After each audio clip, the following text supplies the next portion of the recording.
Bismillahirrahmanirrahim. Assalamualaikum warahmatullahi wabarakatuh. Alhamdulillahirabbil alamin. Wa bihi nasta'in ala umurid dunya waddin. Wassalatu wassalamu ala asyrafil anbiya'i wal mursalin. Nabiyyina Muhammad wa ala alihi wa sahbihi ajma'in. ومن اهتدى بهداه واتبع أثره إلى يوم الدين أما بعد رب اشرح لي صدري ويسر لي أمري واحلل عقدة من لساني يفقهوا قولي اللهم إنا نسألك علما نافعا ورزقا طيبا وعملا متقبلا أيها الإخوة والأخوات, kaum muslimin wal muslimat yang semoga senantiasa dirahmati dan diberkahi oleh Allah Subhanahu wa taala. Alhamdulillah, dengan karunia Allah Subhanahu wa taala dan taufik dari Allah Subhanahu wa taala, kita diberi kekuatan dan kemudahan oleh Allah Subhanahu wa taala memenuhi panggilan Allah Subhanahu wa taala, hayya 'alas shalah, hayya 'alal falah. Ayo menuju salat, ayo menuju kepada kebahagiaan dunia dan akhirat, yaitu dengan melaksanakan salat subuh secara berjamaah. Lebih-lebih kita bisa menyambungnya dengan majelis zikir untuk mengingat Allah Subhanahu wa taala, mencagar keimanan kita, mempererat ukhuwah Islamiyah di antara kita, dan mudah-mudahan bisa kita lengkapi nanti dengan sholat 2 rakaat, sholat syuruk, agar kita bisa masuk bagian dari hadis Nabi Muhammad sallallahu alaihi wasallam, man shallal ghadata fi jamaah summa jalasa yadhkurullah hatta tatlu'a asy-syams summa shalla rak'atain illa kana lahu ajrun ka'ajri hajjatin wa umrah tammah. Barang siapa yang sholat subuh secara berjamaah, kemudian dia duduk berzikir kepada Allah Subhanahu wa taala, dan kita ngaji ilmu agama seperti ini termasuk zikir kepada Allah Subhanahu wa taala. Oleh karenanya majelis ilmu disebut majelis zikir. Kemudian dia berzikir kepada Allah sampai terbit matahari. Setelah itu dia sholat 2 rakaat. Ini yang disebut dengan sholat syuruk, awal waktu sholat duha. Kecuali dia akan mendapatkan pahala seperti pahala haji dan umrah.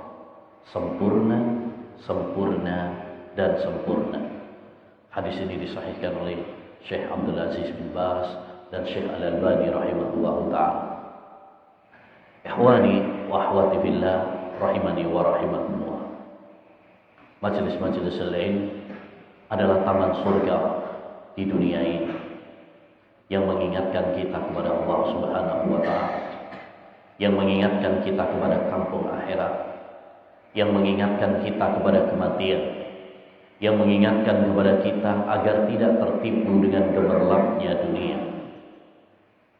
Oleh karenanya hendaknya kita mengoreksi hati kita tatkala kita bersimpuh duduk di majelis-majelisul ilm.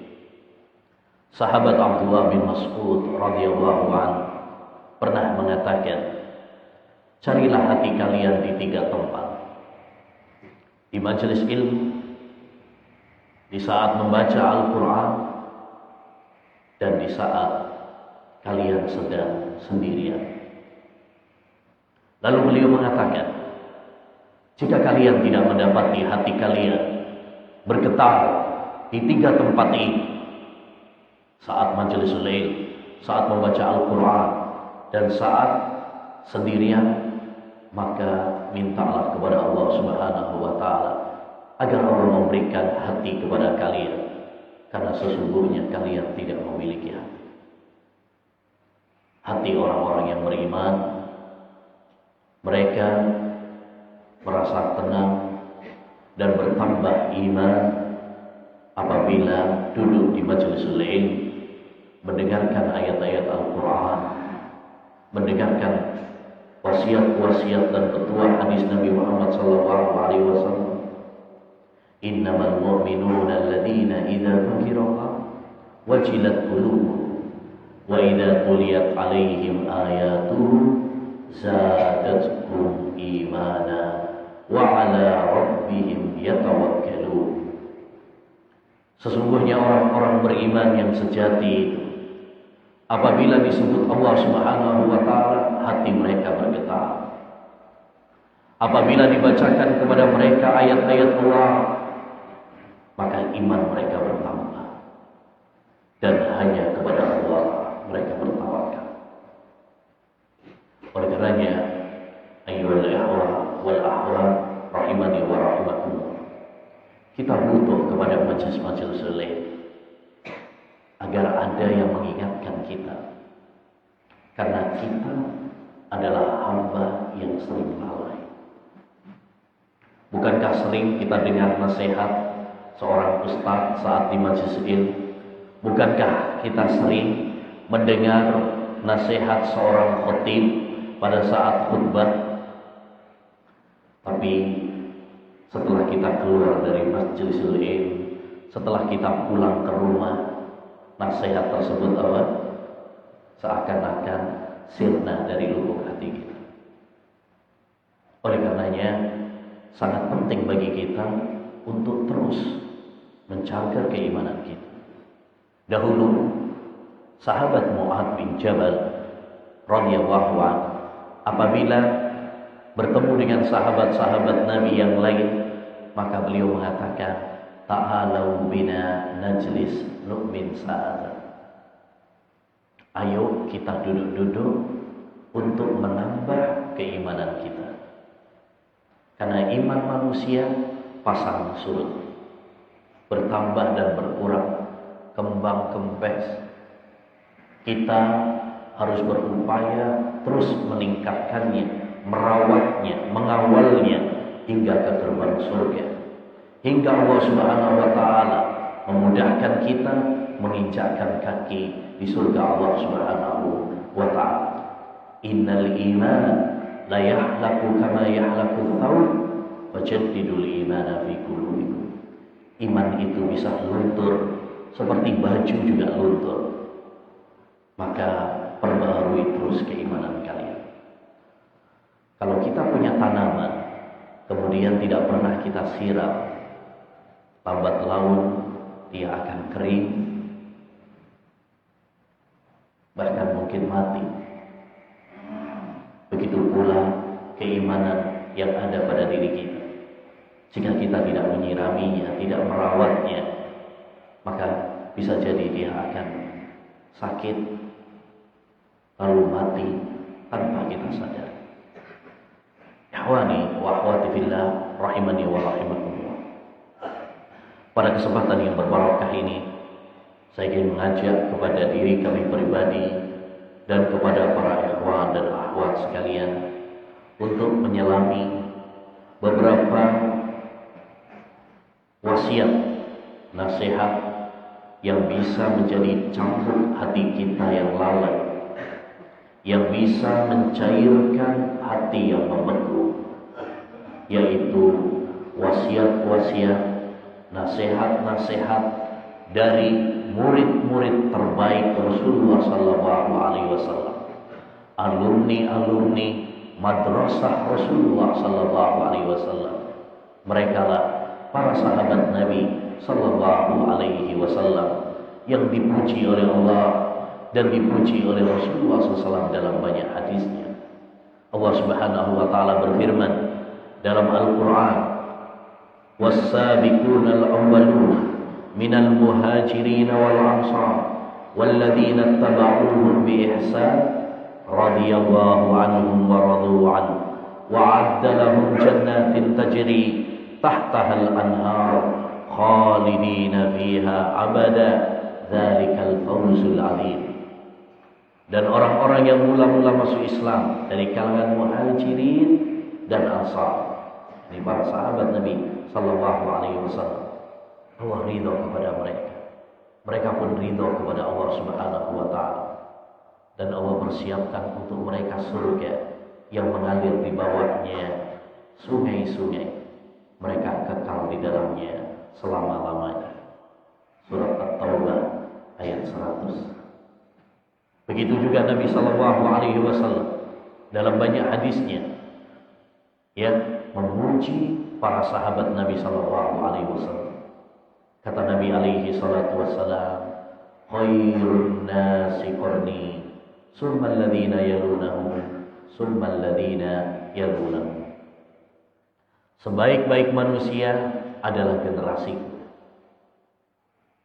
Itu para sahabat. Kemudian setelah mereka, kemudian setelah mereka.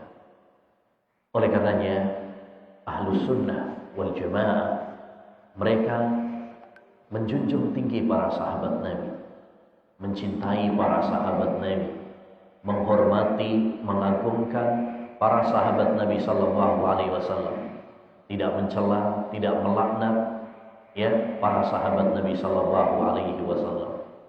Nabi bersabda, hubbul ansari iman wa bughduhum nifaq. Mencintai para sahabat Ansar adalah keimanan, dan membenci para sahabat adalah kemunafikan.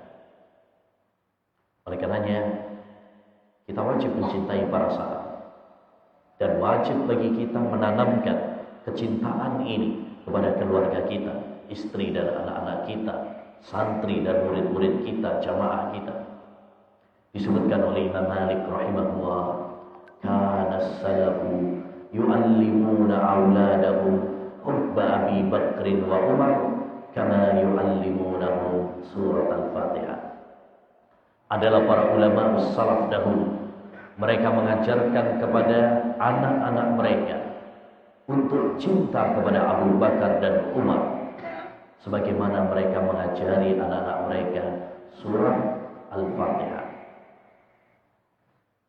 Tidak boleh bagi kita mencela para sahabat, menghina para sahabat, mengkafirkan para sahabat, melaknat para sahabat, seperti perilaku jahat orang-orang Syiah Rafidah qabbahahumullah. Nabi Sallallahu Alaihi Wasallam bersabda, la tasubbu ashabi, jangan kalian mencela para sahabat.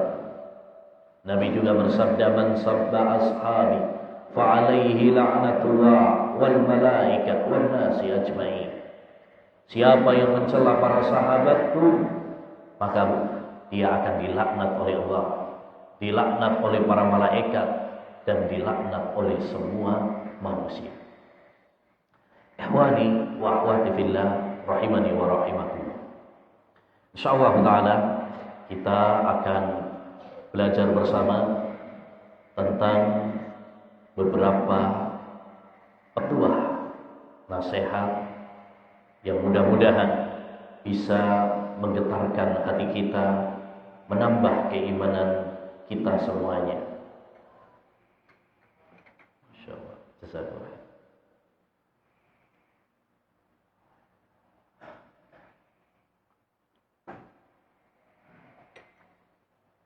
Kita awali dengan petuah dari sahabat yang paling mulia, sahabat terbaik Rasulullah Sallallahu Alaihi Wasallam, sahabat yang paling dicintai oleh Nabi Muhammad Sallallahu Alaihi Wasallam, pengganti Rasulullah Sallallahu Alaihi Wasallam setelah wafatnya. Siapa dia? Sahabat Abu Bakar As-Siddiq radhiyallahu anhu. Suatu saat Umar bin Khattab radhiyallahu anhu masuk kepada sahabat Abu Bakar As-Siddiq radhiyallahu anhu, dan dia sedang memegang lisannya. Maka Umar mengatakan, "Ma ghafarallahu lak." Ada apa kamu wahai Abu Bakar? Kenapa kamu pegang lidahmu? Semoga Allah mengampuni. Apa jawaban Abu Bakar? Beliau mengatakan, inna hadha awradanil mawarid. Inilah yang menyebabkan aku menuju kebinasaan, yaitu lisan. Lisan inilah yang menyebabkan aku kepada kebinasaan di dunia dan kebinasaan di akhirat. Allahu Akbar.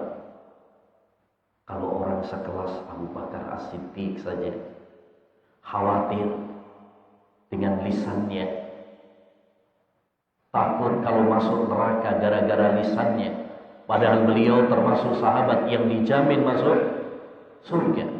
Lantas bagaimana dengan kita? Manusia-manusia yang tidak pernah bisa mengontrol omongan kita.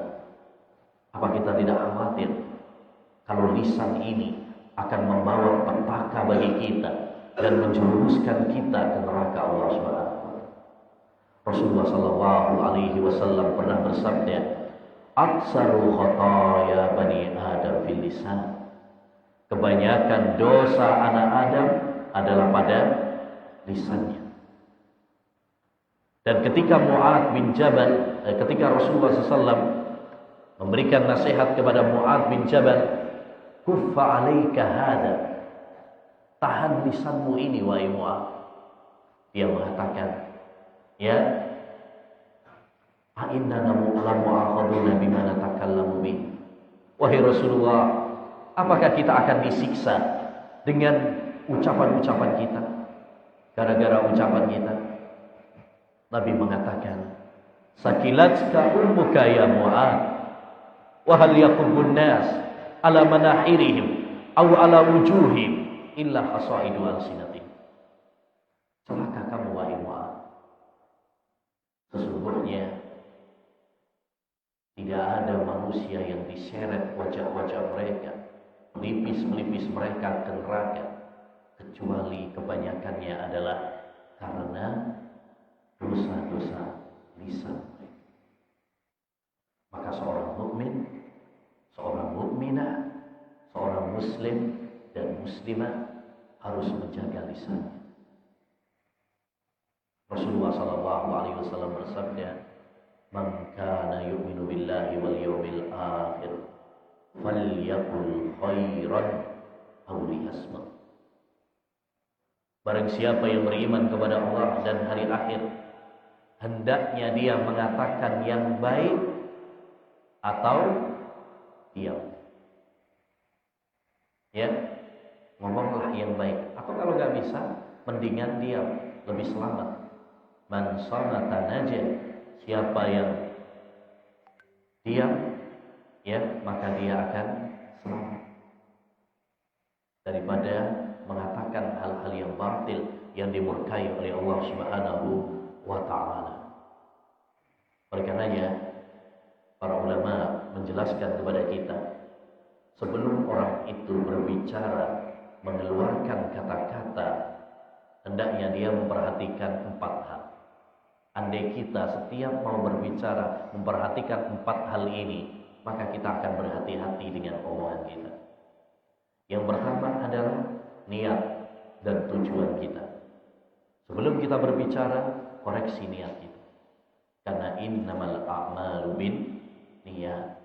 Setiap amalan tergantung kepada niat kita. Yang kedua, koreksi ya ucapan tersebut baik ataukah kotor. Ya, dicintai oleh Allah ataukah malah dimurkai oleh Allah Subhanahu wa taala. Falyaqul khairan aw liyasmut. Ya, hendaknya dia mengatakan yang baik atau diam. Ucapan yang baik lahir dari keimanan, lahir dari hati yang baik, dan ucapan yang kotor lahir dari hati yang kotor. Yang ketiga adalah yang tutur kata yang lembut. Mungkin kita kadang mengatakan yang baik, mungkin niat kita baik, tapi pilihlah kata-kata yang lembut. Fabima rahmatin minallah lintalahum walau kunta faddan ghalidhal qalbi lam faddu min hawlik. Dengan rahmat Allah hendaknya kamu berlemah lembut kepada mereka. Karena jika kamu kasar, bengis, ya, mereka akan lari dari, kabur dari. Dan yang keempat adalah ya dampaknya. Perhatikan dampak ucapan kita. Terkadang mungkin baik, tapi menimbulkan kemungkaran yang lebih besar. Stop. Ya, karena Islam adalah agama yang dibangun di atas kemaslahatan dan membendung kerusakan. Tidak boleh kita mengingkari suatu kemungkaran jika menimbulkan kemungkaran yang lebih besar. Baik. Kemudian kita beralih kepada manusia terbaik kedua setelah Abu Bakar As-Siddiq radhiyallahu anhu, yaitu sahabat Umar ibn Khattab radhiyallahu anhu. Pesan-pesan emas beliau sangat banyak sekali. Di antaranya beliau berpesan kepada kita, memotivasi kita, tafaqqahu qabla an tusawwadu. Belajarlah kalian agama sebelum kalian tua. Ini semangat dari Umar, motivasi dari sahabat Umar, Khalifah Rasulullah sallallahu alaihi wasallam setelah Abu Bakar As-Siddiq, agar kita senantiasa bersemangat dalam menimba ilmu agama. Untuk apa kita belajar ilmu agama? Agar kita bisa beribadah kepada Allah dengan benar. Kita tahu bahwa kita diciptakan oleh Allah di dunia ini untuk apa? Untuk beribadah. Allah berfirman dalam surat Ad-Dariyat ayat 56, "Wa ma khalaqtul jinna wal insa illa liya'budun." Tidaklah saya ciptakan jin dan manusia kecuali agar mereka beribadah kepada. Dan kita tahu juga bahwa ibadah kepada Allah Subhanahu wa taala tidak diterima kecuali apabila memenuhi dua syaratnya.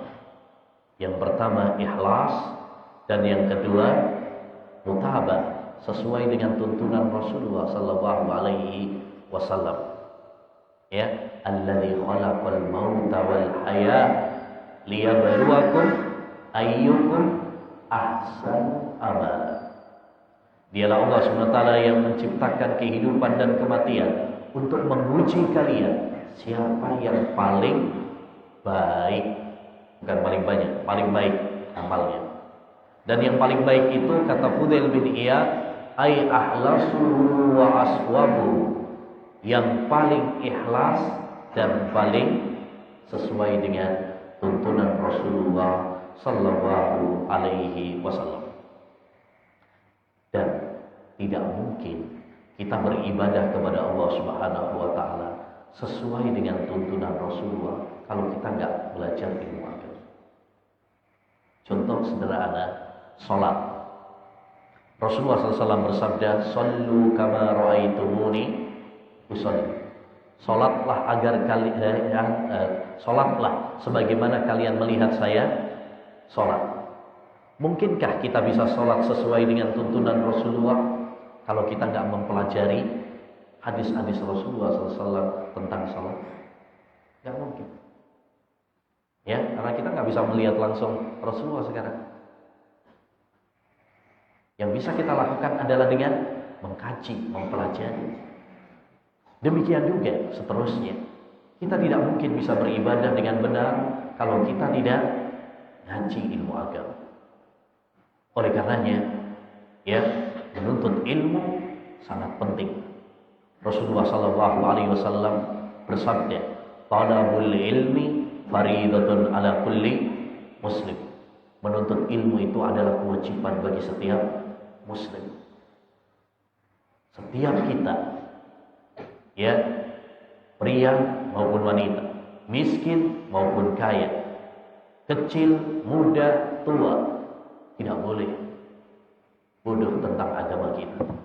Karena kita semuanya diciptakan untuk beribadah kepada Allah Subhanahu wa taala. Oleh karenanya, kita harus berupaya bagaimana mendapatkan dan meraih ilmu agama. Dan kunci mendapatkan ilmu agama setidaknya ada 5. Yang pertama, meluruskan niat. Ketika kita ngaji ilmu agama, luruskan niat-niat kita. Karena niat adalah penentu amal. Kita belajar, kita hadir dalam majelis ilmu, bukan sekedar untuk menambah wacana, pengetahuan kita, cakrawala kita, tidak. Atau untuk mendebat ustaz, mendebat teman kita, tidak. Kita belajar ilmu agama agar kita bisa menjadi hamba yang bertakwa kepada. Sufyan Ats-Tsauri mengatakan, innama yutlabul ilmu liyuttaqallah. Ilmu itu dicari agar kita bisa bertakwa kepadanya. Ini tujuan kita ngaji ilmu agama. Dan ini perlu terus kita koreksi, terus kita evaluasi. Karena lurusnya niat bukan sesuatu yang mudah. Sebagian ulama salaf pernah mengatakan, tidak ada yang lebih berat bagi saya daripada menata niat. Setiap kali aku tutup pintu riya, dia muncul dari lubang lainnya. Yang kedua, agar kita meraih ilmu agama, hendaknya bagi kita untuk bersemangat. Ilmu tidak didapatkan dengan malas-malasan. Ilmu tidak didapatkan dengan sekedar menghayal. Ilmu didapatkan dengan semangat, kesungguhan. Nabi SAW bersabda, ihris ala ma yanfa'uka wasta'in billah wala ta'jaz.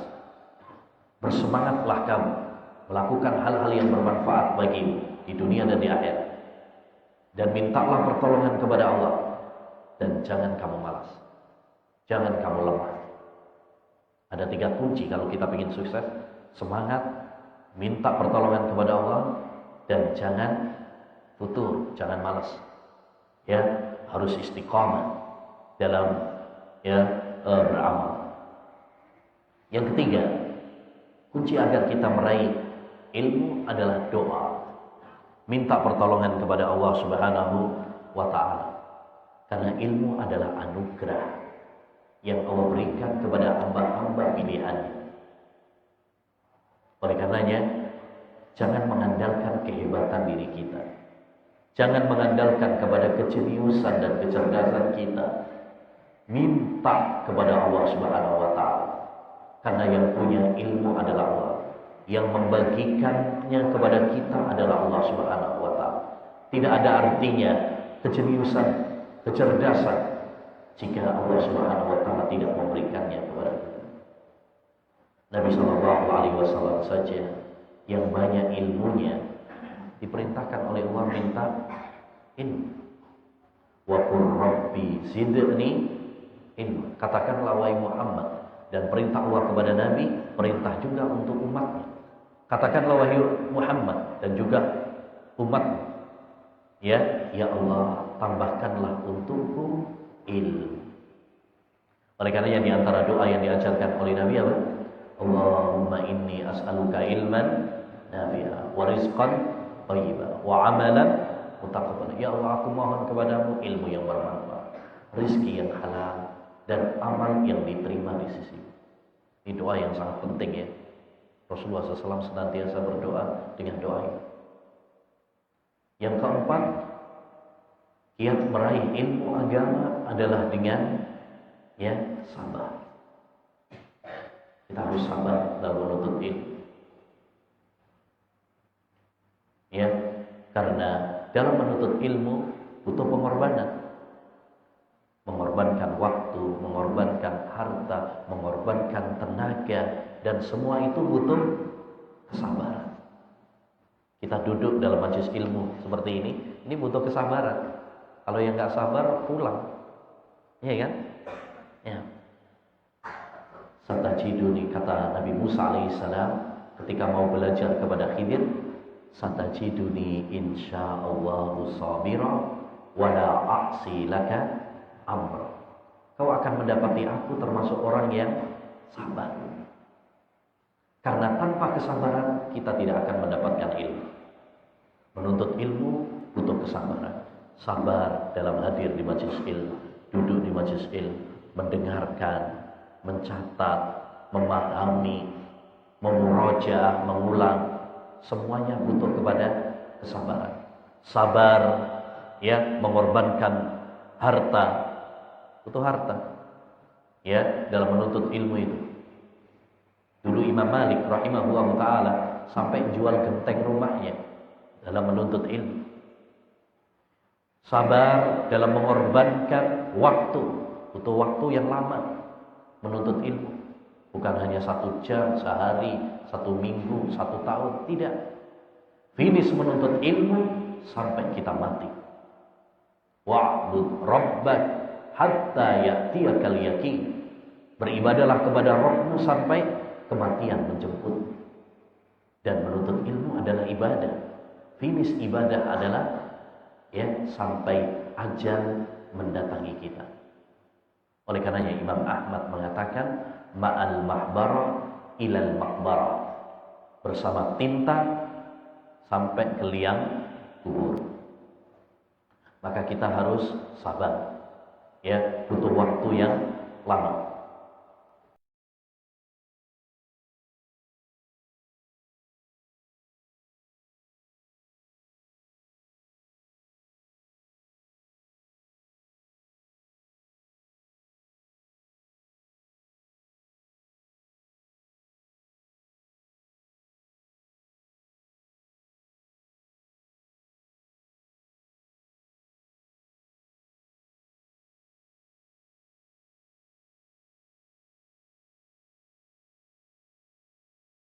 Jadi Syekhul Islam ya,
nanti pada hari kiamat orang yang dibunuh itu satu tangannya membawa tengkorak kepalanya sendiri, dan satu tangannya lagi membawa tengkorak kepala yang membunuhnya,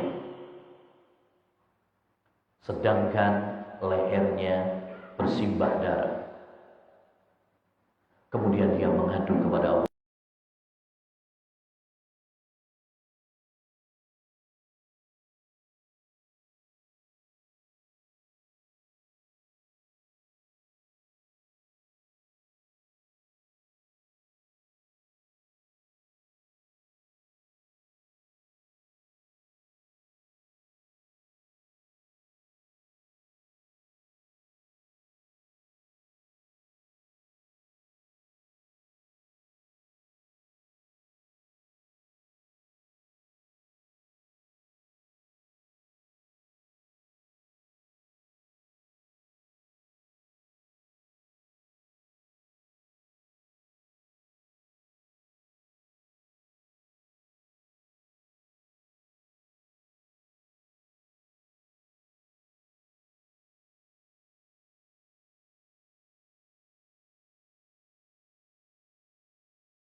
Bin Affan radhiyallahu anhu, dia rela dibunuh daripada dia yang membunuh, karena dia takut kepada Allah SWT.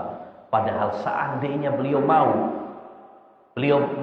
menginstruksikan kepada para sahabat, bisa, karena beliau khalifah, karena beliau adalah pemimpin, pasukan-pasukan siap untuk melaksanakan instruksinya. Tapi beliau orang yang takut kepada Allah SWT. Ya, oleh karenanya, ayyuhal ikhwah rahimani wa rahimakumullah, dosa membunuh ini dosa yang sangat besar. Kita harus hati-hati. Ya. Nah, selanjutnya kita beralih kepada khalifah yang keempat, menantu Rasulullah juga, dari putri beliau Fatimah, ya, yaitu sahabat Ali bin Abi Thalib. Pesan-pesan beliau banyak, tapi saya cuplik ya di antaranya. Beliau pernah mengatakan, irtahalatid dunya mudbiratan wartahalatil akhiratu muqbilatan wa likullin minhuma banun fakunu min abna'il akhirah wala takunu min abna'id dunya fa innal yawma amalun wala hisaba wa hudan hisabun wala amal. Dunia akan pergi meninggalkan kita, dan akhirat ya akan kita hadapi, yakni kita semuanya akan menyongsong menuju akhirat. Dan masing-masing memiliki putra-putri, putra-putri dunia dan putra-putri akhirat. Jadilah kalian putra-putri akhirat, jangan menjadi putra-putri dunia. Karena dunia ini ya adalah tempat beramal, tapi belum ada hisab. Tapi besok di akhirat yang ada adalah hisab, gak ada amal. Athar ini ayyuhal ikhwah menunjukkan kepada kita hakikat kehidupan kita di dunia ini, dan bagaimana sikap yang cerdas menghadapi dunia. Ali bin Abi Thalib mengajarkan kepada kita agar kita tidak tertipu dengan dunia. Dunia ini akan sirna. Dunia hanyalah sementara. Yang kekal dan abadi adalah surga dan neraka, kampung di akhirat sana. Maka orang yang cerdas adalah orang yang tidak tertipu dengan gemerlapnya dunia. Dia lebih mengutamakan akhirat yang kekal dan abadi. Ini harus selalu kita ingat. Kita tanamkan pada diri kita agar kita bukan menjadi budak-budak dunia yang tergila-gila mengejar dunia sampai lupa akhirat. Nabi Shallallahu Alaihi Wasallam pernah memberikan gambaran kepada kita tentang hakikat dunia. Mali walid dunya, ma ana fid dunya illa karakibin istadalla tahta syajaratin summa raha anha wa tarakaha. Apa peduliku dengan dunia? Tidaklah saya di dunia ini melainkan seperti seorang pengembara. Ya, seorang pengembara yang singgah di sebuah pohon yang rindang untuk istirahat, transit. Ya. Setelah capeknya hilang, pegelnya hilang, dia akan melanjutkan perjalanannya, meninggalkan pohon tersebut. Kita di dunia juga seperti itu. Kita cuma sebentar, numpang aja di dunia ini, numpang lewat saja. Makanya dunia ini jembatan menuju akhirat. Yang namanya jembatan itu tempat penyeberangan, bukan tempat tinggal. Maka hendaknya bagi kita menyadari hal ini. Ya, jangan tertipu dengan gemerlapnya dunia yang menggoda dengan harta, wanita, tahta, ya, dan lainnya.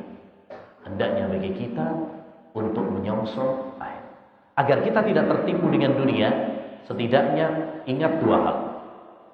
Pertama, bahwa dunia ini hina dan fana. Camkan itu baik-baik dalam diri kita. Rasulullah SAW menggambarkan dunia tak lebih dari sayap nyamuk. Nyamuk itu udah kecil, ini sayapnya lagi. Begitu kecilnya, begitu kerdilnya, begitu hinanya dunia. Nabi SAW pernah menggambarkan dunia tak lebih dari bangkai kambing yang cacat. Nabi SAW pernah menggambarkan dunia seperti makanan yang kita makan.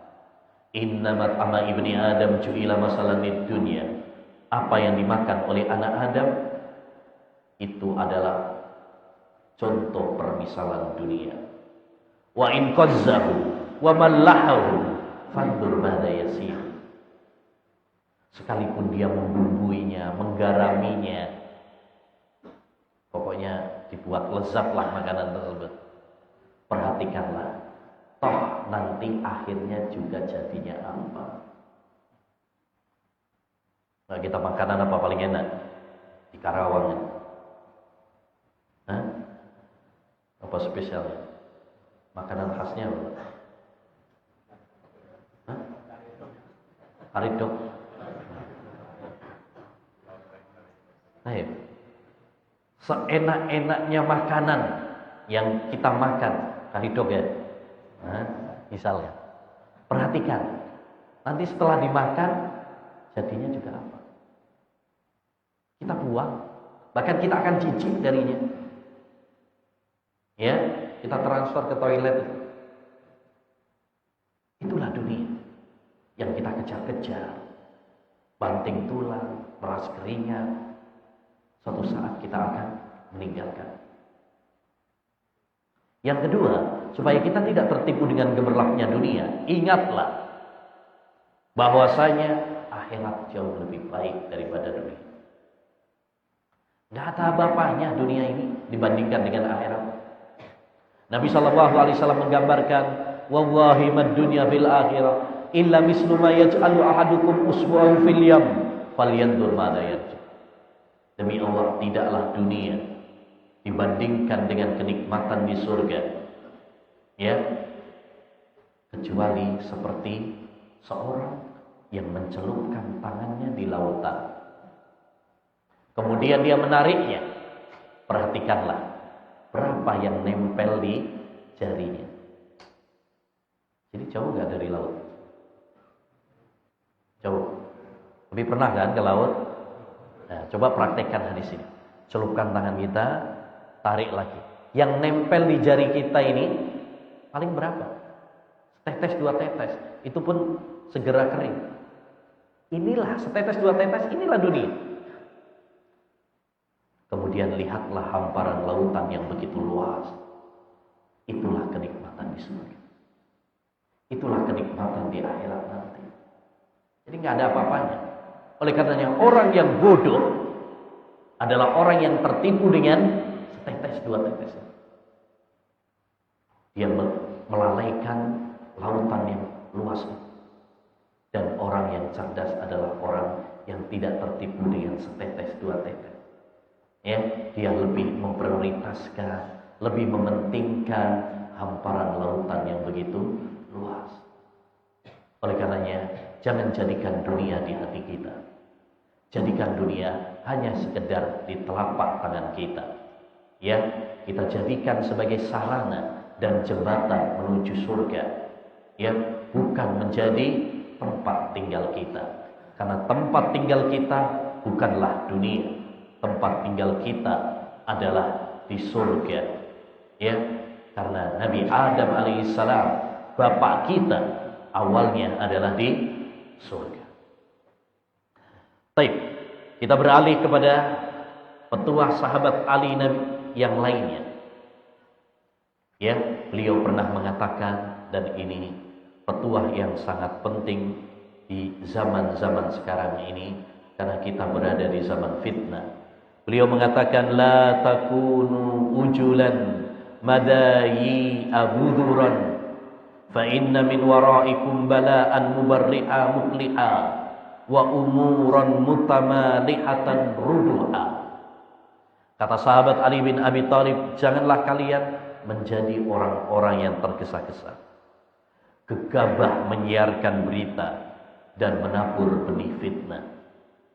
Karena di belakang kalian ada bencana yang sangat parah dan perkara-perkara bagaikan ombak yang dahsyat menghantam.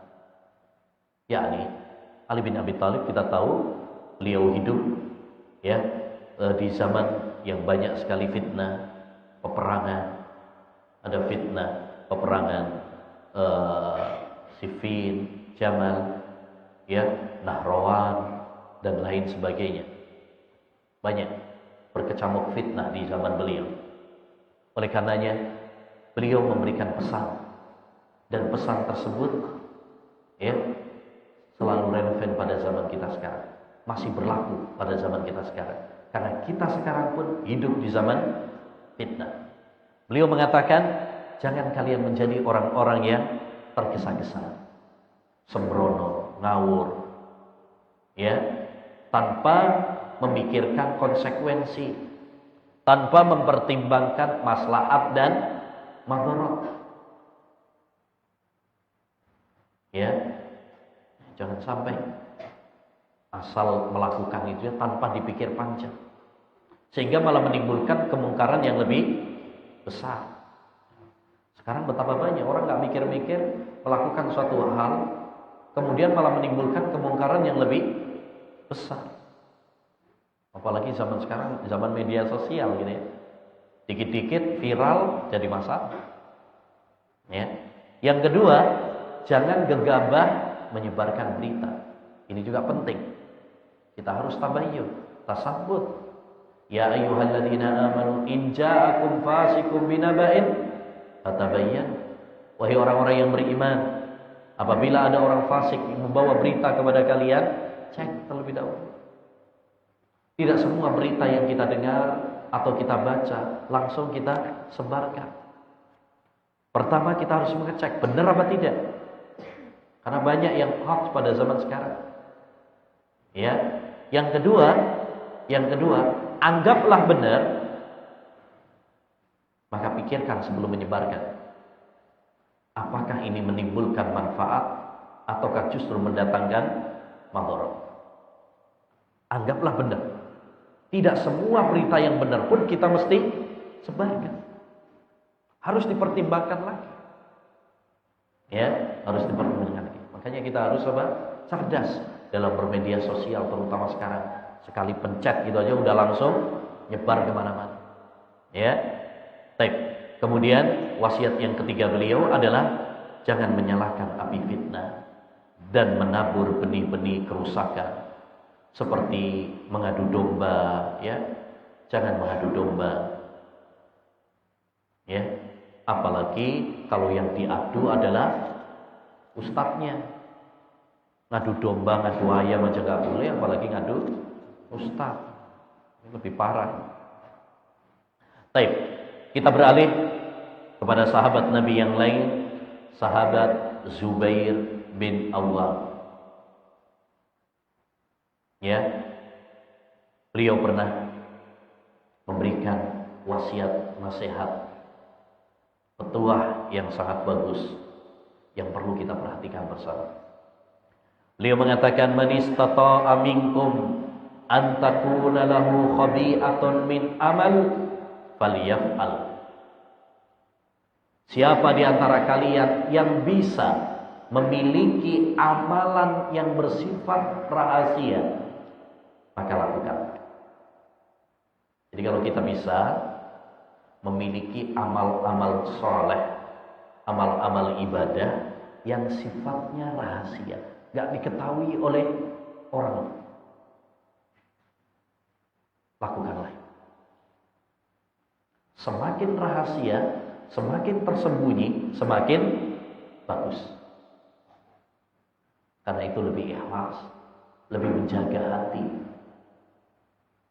dari riya, dari sum'ah, dari ujub, dan lain sebagainya. Dan inilah ayyuhal ikhwah, rahasia kelezatan iman yang dirasakan oleh para ulama salaf. Kita mungkin sholat, mereka juga sholat. Kita mungkin berpuasa, mereka juga berpuasa. Tapi kenapa banyak di antara kita tidak merasakan manisnya iman, lezatnya iman seperti yang mereka rasakan? Rahasianya adalah karena mereka memiliki amalan-amalan rahasia yang tidak banyak diketahui orang. Bahkan mungkin istri mereka, anak mereka nggak tahu. Ada seorang ulama salaf itu, dia berpuasa, tapi istrinya aja nggak tahu kalau dia sedang berpuasa. Ya, nggak tahu. Kenapa? Ya, dia berangkat kerja, bawa makanan yang disiapkan oleh istrinya. Jadi istrinya mengiranya ya, dimakan nanti pas kerja. Padahal nanti dikasihkan orang. Nanti ketika dia pulang mepet sama maghrib. Begitu nyampe nyampe rumah, disangkanya memang karena baru datang. Padahal itu buka puasa. Luar biasa. Ya. Nah, jadi ma'asyiral muslimin ayyuhal ikhwah wal akhwat, kita harus berupaya memiliki ibadah-ibadah yang sifatnya rahasia. Jangan cuma ibadah-ibadah yang kelihatan. Kalau yang kelihatan ini rentan riya. Tapi kalau kita beramal-amal ibadah yang rahasia, yang gak banyak diketahui oleh orang, inilah hakikat keimanan kita. Orang sholat malam misalkan, sholat malam ini berat loh, ya. Beda sama kalau misalkan sholat di masjid. Kalau sholat di masjid kan mungkin ada rentan riya, diketahui oleh orang. Tapi kalau sholat malam, saat semua orang tidur, dia bangun, disinilah ya kelezatan iman, disinilah manisnya iman. Oleh karenanya orang-orang saleh dahulu, mereka sangat perhatian dengan sholat malam. Mereka merasakan manisnya iman, lezatnya iman saat sholat malam tersebut. Karena itu adalah ibadah sir, ibadah yang sifatnya rahasia. Amalan-amalan hati ini juga termasuk ibadah sir, ibadah yang sifatnya rahasia. Cinta, tawakal, bersih. Ya, hatinya bersih, tidak ada kedengkian, tidak ada iri hati terhadap saudaranya. Ini yang menjadikan para ulama salaf dahulu mereka begitu memiliki kedudukan yang sangat tinggi. Karena memiliki amalan-amalan yang sifatnya apa? Rahasia. Baik.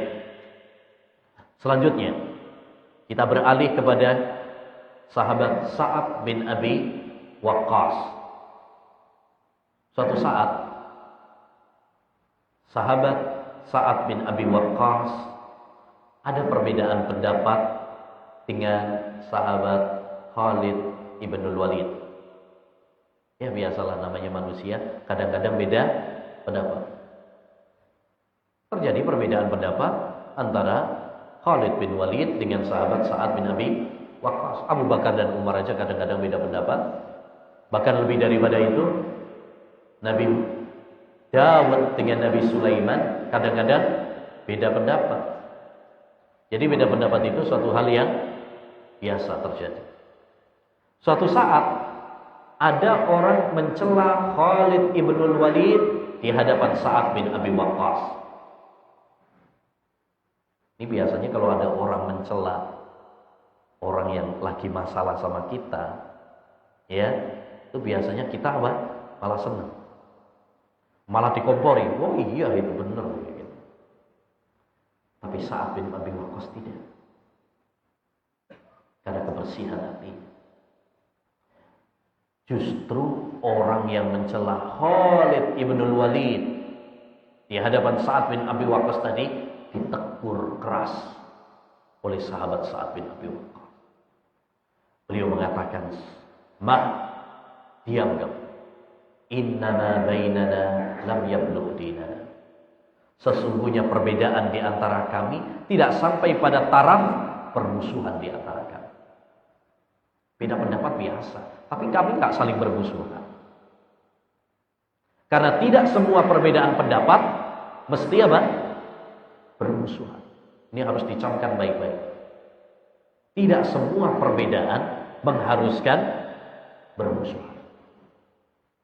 Ya, maka kisah ini penting untuk kita cermati karena di dalamnya setidaknya ada dua pelajaran penting. Pertama, teguran peringatan keras bagi sebagian kalangan yang suka ngadu domba di antara para ulama, para ustaz, para dai. Ini namimah. La yadkhulul jannata namma. Tidak masuk surga orang-orang yang mengadu domba. Hati-hati. Ya. Yang kedua, bagi para ustaz kalau ditanya tentang hal-hal yang mengadu domba, hendaknya menegur penanya. Tidak semua pertanyaan harus ditanggapi. Kadang-kadang sebagian ustaz nih, ada yang ditanya, bagaimana pendapat antum tentang Ustaz fulan, malah diladeni. Ya, akhirnya malah apa? Memperuncing masalah. Nanti jawabannya dikasihkan lagi, dijawab lagi, nggak kelar-kelar. Ya, nah, justru kalau ada yang menanya seperti itu, ditegur yang menanya. Harusnya bertanyalah yang bermanfaat. Jangan bertanya hal-hal yang tidak bermanfaat. Min husni islamil mar'i tarkuhu ma la ya'ni. Termasuk baiknya Islam seseorang meninggalkan hal-hal yang tidak ada manfaat. Baik. Selanjutnya kita beralih kepada sahabat Abdullah bin Mas'ud radhiyallahu anhu. Sahabat Abdullah bin Mas'ud radhiyallahu anhu. Beliau pernah mengatakan ketika menjelaskan tentang kunci keselamatan. Ini penting agar kita selamat di dunia dan di akhirat. Terutama selamat dari fitnah-fitnah yang melanda. Ada orang minta wasiat kepada beliau, maka beliau mengatakan, liyasaka baituk wa buki min dzikri khati'atik wa kuffa lisana. Menetaplah di rumahmu tangisilah dosa-dosa dan tahanlah lisan. Jadi kalau kita ingin selamat, terutama saat fitnah melanda, camkan 3 hal ini. Ya, pertama, tahan lisan. Tadi sudah kita sampaikan, lisan ini adalah petaka, pembawa petaka. Yang kedua, tangisi dosa-dosa. Karena musibah, fitnah itu terjadi karena dosa-dosa yang dilakukan oleh hamba. Yang ketiga, menetaplah di rumah. Gak usah ikut-ikutan. Gak usah ikut-ikutan tawuran, demo, ya, atau kudeta dan sebagainya. Kemudian kita beralih kepada sahabat Abu Musa al-Asy'ari. Beliau di akhir hayatnya, ketika sudah usia lanjut, tetapi luar biasanya beliau malah semakin bersemangat, mengerahkan segenap tenaganya untuk ibadah kepada Allah SWT. Sampai-sampai anak-anaknya itu kasihan. Bapak udah tua, ngapain apa? Ya, repot-repot. Beliau justru menjawab, Innal khayla idza ursilat faqarabat ra'sa majraha ahrajat jami'a ma indaha. Sesungguhnya kuda itu apabila mendekati garis finish, dia akan mengerahkan semua tenaganya agar menang dalam perlombaan. Jadi kuda itu kalau semakin mendekati garis finish, bukan tambah loyo, tapi malah apa? Dia keluarkan semua tenaganya supaya mencapai garis finish. Itu artinya apa? Artinya orang semakin mendekati kepada ajal, dia harus semakin semangat dalam beribadah kepada Allah. Karena innamal a'malu bil khawatim. Setiap amal itu tergantung pada penutup akhir. Baik, kita tutup dengan wasiat sahabat Hudzaifah ibnul Yaman. Sahabat Hudzaifah ibnul Yaman pernah mengatakan, la ya'tiyanna 'alan nasi zamanun la yanju fihi illa man da'a bidu'ain kadu'ail gharib. Akan datang kepada manusia suatu zaman, tidak ada yang selamat saat itu, yakni di saat zaman fitnah itu, kecuali orang yang berdoa kepada Allah Subhanahu wa taala dengan doa orang yang tenggelam. Maksudnya apa? Doa orang yang tenggelam. Orang kalau tenggelam doa gimana? Dia akan bersungguh-sungguh.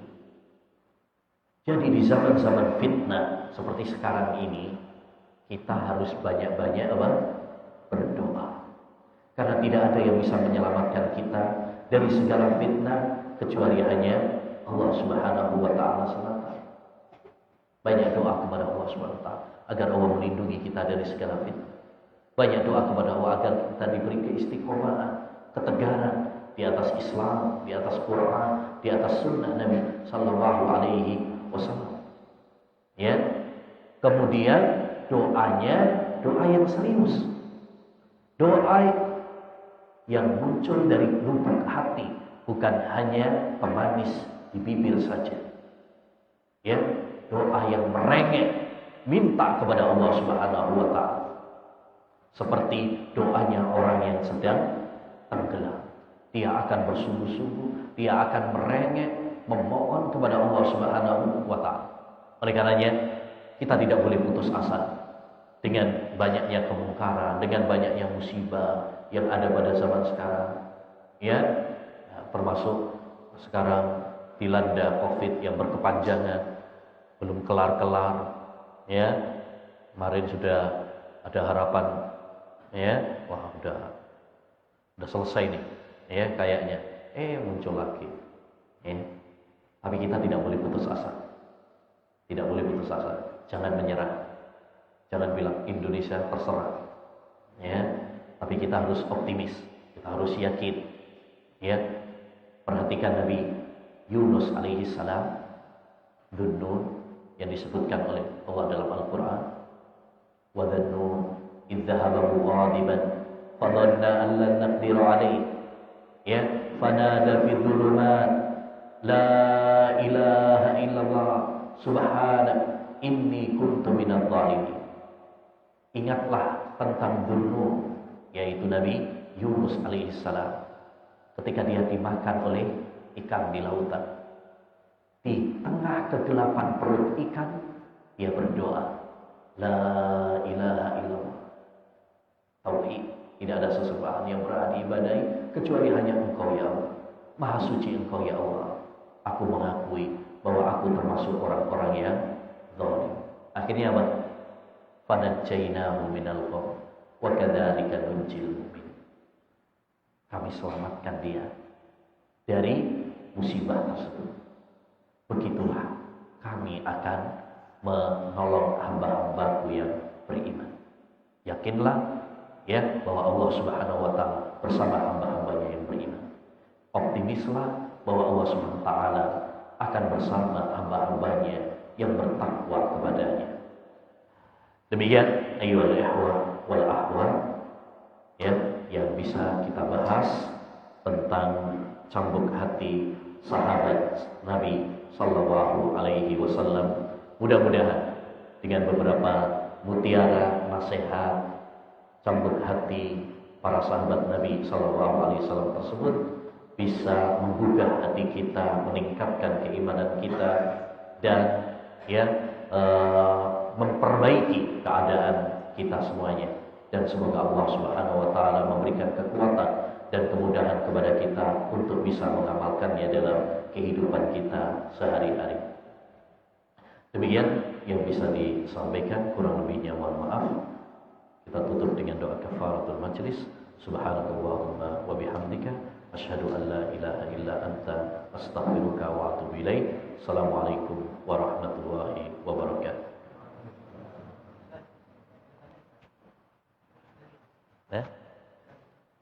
Enggak.